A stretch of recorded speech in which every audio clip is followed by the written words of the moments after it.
नमस्कार दोस्तों, यूपी मुख्य सेविका भर्ती रिजल्ट को लेकर एक बड़ी खबर। कट ऑफ उम्मीद से भी कम।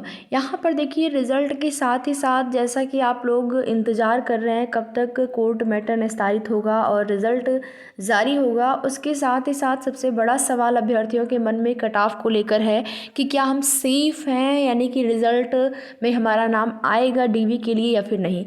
तो इन सभी विषयों को लेकर यहाँ पर बात करेंगे। वीडियो में लास्ट तक बने रहें। एक छोटा सा निवेदन आप सभी से, अगर चैनल पर नए हैं तो चैनल को सब्सक्राइब करके, वीडियो पसंद आए तो वीडियो को लाइक शेयर भी ज़रूर करें।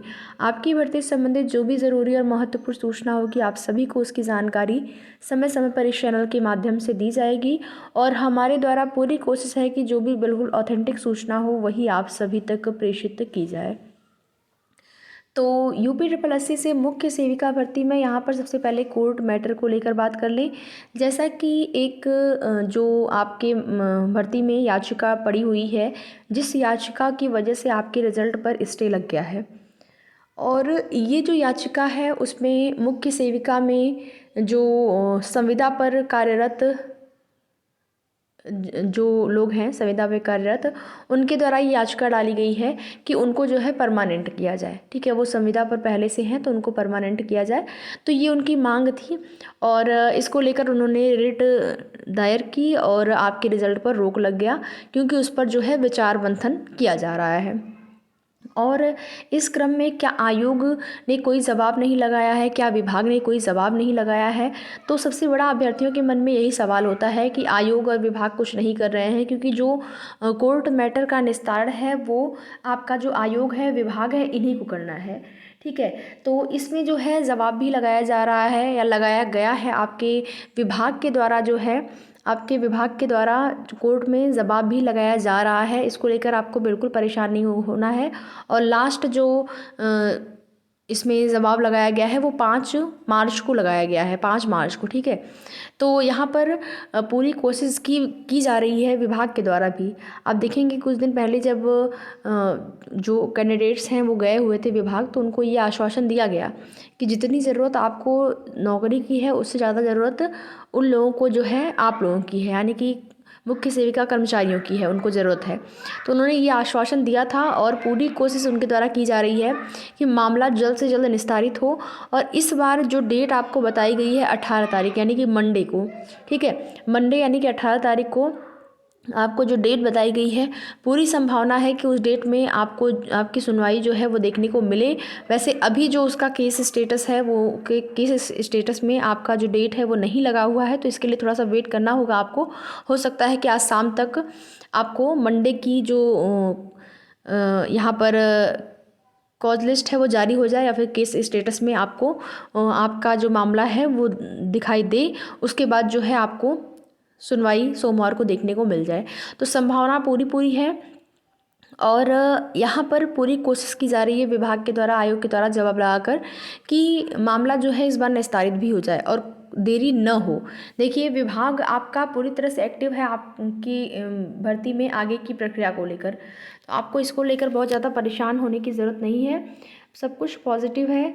देखिए आप स्टे की अगर बात करें ना, तो हर भर्तियों में अगर आप यूपी ट्रिपल एससी की और भी भर्तियों में हो सकता है शामिल हुए हैं, जैसे अभी लेखपाल भर्ती का हाल अगर आपने देखा होगा, या फिर हो सकता है कि कोई ऐसे अभ्यर्थी हों जो कि लेखपाल में चयनित हों आप मुख्य सेविका भर्ती में, तो उसमें देखेंगे बिल्कुल अंतिम चरण में सब कुछ होकर जो है स्टे लग गया। तो ये बहुत बड़ी बात नहीं है, जैसे आपकी भर्ती में जो स्टे लगा है ना, ये बहुत बड़ी बात नहीं है। तमाम ऐसी भर्तियां हैं जिसमें कि स्टे लग जा रहा है रिजल्ट को लेकर। कई ऐसी भर्तियां जहाँ पर परीक्षा पर ही स्टे लग जा रहा है, विज्ञापन जारी हो रहा है उसके बाद परीक्षा ही पर स्टे लग जा रहा है, इस परीक्षा होने के बाद जो है रिजल्ट पर स्टे लग जा रहा है, रिजल्ट जारी हो रहा है और रिजल्ट जारी होने के बाद जो है नियुक्ति पत्र पर रोक लग जा रहा है। तो तमाम ऐसे मैटर हैं, उससे आपको बहुत ज़्यादा हताश निराश होने की ज़रूरत नहीं है। ठीक है, अब जब है यहाँ पर आगे बात करेंगे कट ऑफ को लेकर, तो कट ऑफ से संबंधित जो भी चीज़ें आपको पहले बताई गई हैं। ठीक है, पहले आपको एक अनुमानित कट ऑफ बताई गई है मेरे द्वारा 54 के आसपास ज़्यादा से ज़्यादा। तो देखिए उसमें भी बहुत सारे अभ्यर्थियों के मन में ये होगा कि 54, तो किसी को लगेगा कि 54 ज़्यादा बताया जा रहा है, किसी को लगेगा 54 कम बताया जा रहा है। देखिए जो आपकी भर्ती में जितने कैंडिडेट्स उपस्थित हुए थे, परीक्षा दिए थे, इसका आंकड़ा तो सबके पास है, ठीक है। लेकिन उसमें कौन एलिजिबल हैं ये कोई नहीं जानता है, ठीक है।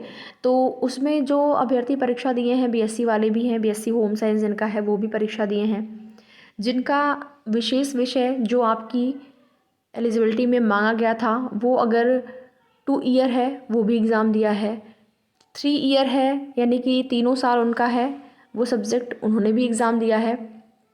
तो एग्ज़ाम यहाँ पर अगर देने की बात करें तो सभी लोगों ने दिया है, जिन लोगों ने आवेदन किया था। वो अलग बात है कि कुछ अनुपस्थिति होती है परीक्षा में, लेकिन अभी तक यही क्लियर नहीं है कि एलिजिबिलिटी को लेकर क्या कुछ अस्पष्टता नहीं है, ठीक है। सब कुछ अस्पष्ट है, ठीक है। थोड़ा सा उसमें जो है कन्फ्यूज़न है अभी तक बना है, उसको लेकर आपको ज़्यादा परेशान नहीं होना है। आयोग विभाग को जिस प्रकार से करना होगा, या वो जो लैंग्वेज है उनकी ना, जो उन्होंने नोटिफिकेशन जारी किया गया है, जारी किया है, उसकी जो लैंग्वेज है वो वही समझ सकते हैं। वो लैंग्वेज जो है अगर आप समझ सकते हैं तो आप लोग ज़रूर कमेंट करके बताइए। लेकिन हमारी समझ से हमें जो समझ में आ रहा है, यही समझ में आ रहा है कि उसमें कला वर्ग लिखा है, तो कला वर्ग बीए वाले ही कला वर्ग के अंतर्गत आते हैं, बीएससी वाले तो साइंस वर्ग के अंतर्गत आएंगे, हमें जो लगता है। बाकी आपको क्या लगता है या फिर हमें जो लगता है उससे आयोग या विभाग नहीं निर्धारित करेगा योग्यता को।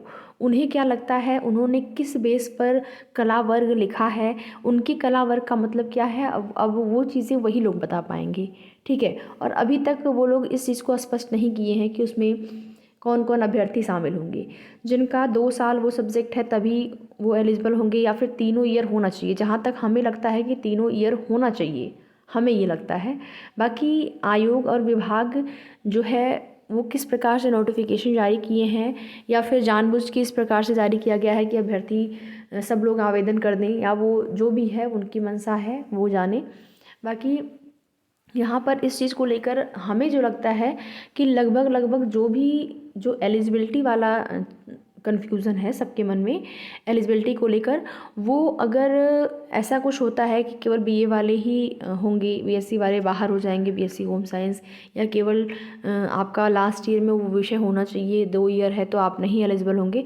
अगर ऐसा होता है तो लगभग जितने एलिजिबल होंगे विद्यार्थी या अभ्यर्थी सभी शामिल हो जाएंगे, ठीक है। सभी को हो सकता है कि डीवी का मौका मिले, सभी का रिज़ल्ट जो है डीवी के लिए जारी हो जाए। तो यही सारी चीज़ें हैं। और लगभग आप मान के चलिए कि जो आपको 54 कटाप बताई जा रही है ना, ये कम नहीं है। 54 जो आपको कटाप बताई जा रही है कम नहीं है ये। ऐसा आप मत समझिए कि आपको कम कटाप बताई जा रही है 54, क्योंकि कुछ लोग कह रहे हैं कि 60 प्लस जाएगा। देखिए हमें जैसा लगता है कि 60 प्लस नहीं जाना चाहिए। और आप में चूँकि केवल फीमेल कैंडिडेट्स हैं और नंबर भी आप सभी ने अपना शेयर किया है, जिस हिसाब से आपने अपना नंबर शेयर किया है उसी के आधार पर आपको चीज़ें बताई जा रही हैं। तो 54 अनरिजर्व कैटेगरी और अन्य जो कैटेगरियाँ हैं वहाँ से 1-2 नंबर कम करके आप लोग देख लीजिएगा, उससे ज़्यादा आपकी कटाप नहीं जानी चाहिए, ठीक है। तो ये एक अनुमानित कटाप जो आपको बताई गई। बाकी आगे की जो भी सूचना होगी आप सभी को उसकी जानकारी दी जाएगी। वीडियो में लास्ट तक बने रहने के लिए आप सभी का बहुत बहुत धन्यवाद।